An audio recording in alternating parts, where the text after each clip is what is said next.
He's in his jumpsuit today because we're trying to get him a plane ride on a B17. Check him out. Come on over here, Mike. Check out Tata. Check out his uniform. Get his hat. Go see his buddy over there. Ask him how he can take it in your feet. I was out, you and I were outside, and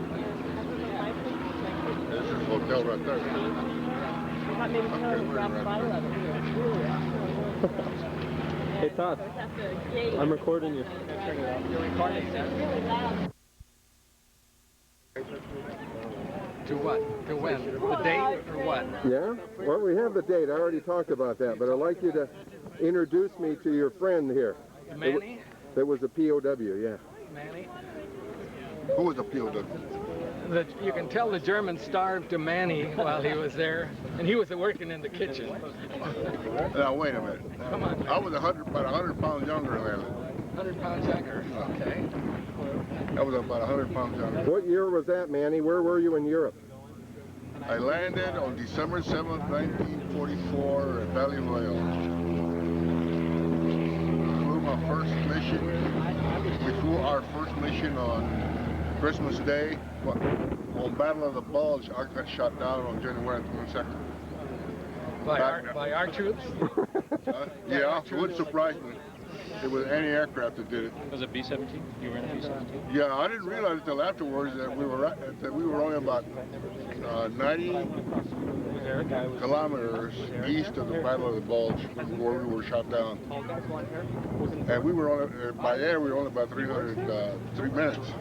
It's a good thing we didn't make it over the lines. We could have fell right in the middle of that whole thing. So you came down on the Germans? Luckily, the Luftwaffe picked us up. Like he was saying, see if you're picked up by the military. Yeah, they were there waiting for us. At least they'll take you prisoner, where the civilians would kill you, most likely. Really? With pitchforks or beat you to death because you had been bombing their place. Did the Luftwaffe treat you better than, say, the regular Nazis? Oh.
Can you shoot through this?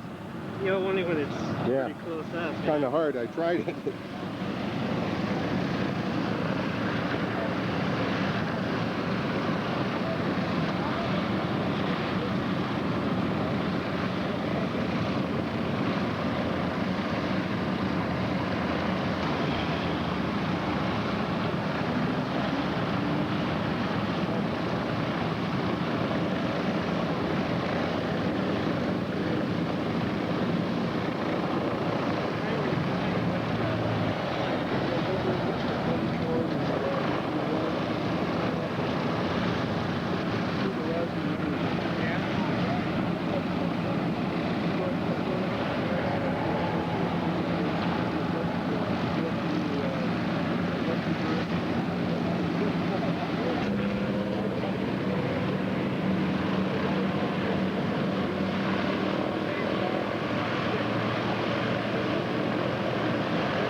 Mark, look at me and talk. Get Tata to talk.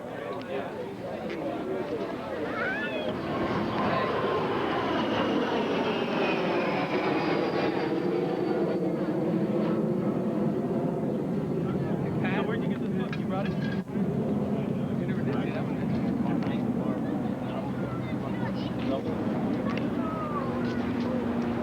Go over there, Dad. Hey, no, look, show him the Pull picture. him, can you pull him down? Yes. All right, well, you can So stay there.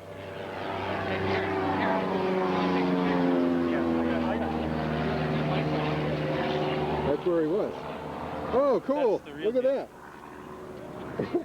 Oh, you were a handsome devil. Well, he's ugly now? Does that mean he's ugly now? No. Go over there, Dan. It's okay to talk. What was the name of your plane? Tell us something. This is an F model, one we flew in and one, my first one in Berlin, and the first one was in Berlin as a waist gunner. That's about it. Where'd you bomb? Number one, we were very young. I was 20 years old at the time, which was 52 years ago. And all of us were 20 and 21 years old, except for the old man on the crew. He was 26 years old. End of the story.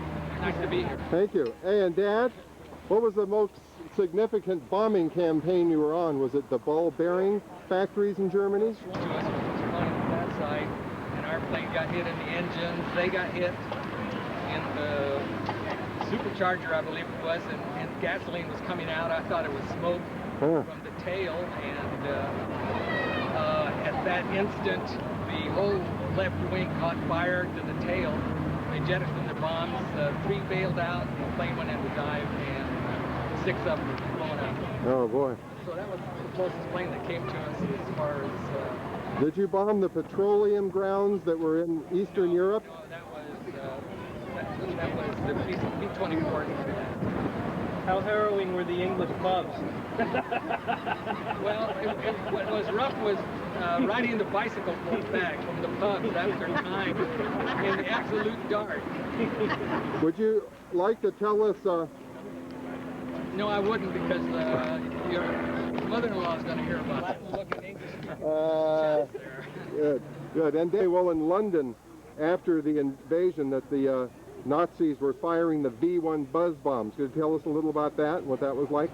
Well, the buzz bombs, you could hear them coming over like you hear the P-51 buzz over real low. They made a real tinny sound, and we would come out of the pubs, etc., in the dark and see them come over. Then the engine would shut off, and for about 10 to 15 seconds there was absolute silence, and then they would glide in and land in London. Good. You could see them coming over with a big flame, and it was kind of exciting. The war was exciting for us, I guess, at that time. It certainly was. Well, for all of us, we want to thank you as an American to help liberate the oppression going on around the world, and also because we love you, and I love being your son-in-law. Thank you. Bye. As long as we were here, we would yell and say, "Hooray, escorts!" That's because the fighters would hit you guys because you guys flew a little This is cool, Gary. more open formation. Glad you're here today. Me too. Be nice to look at this later. You're here.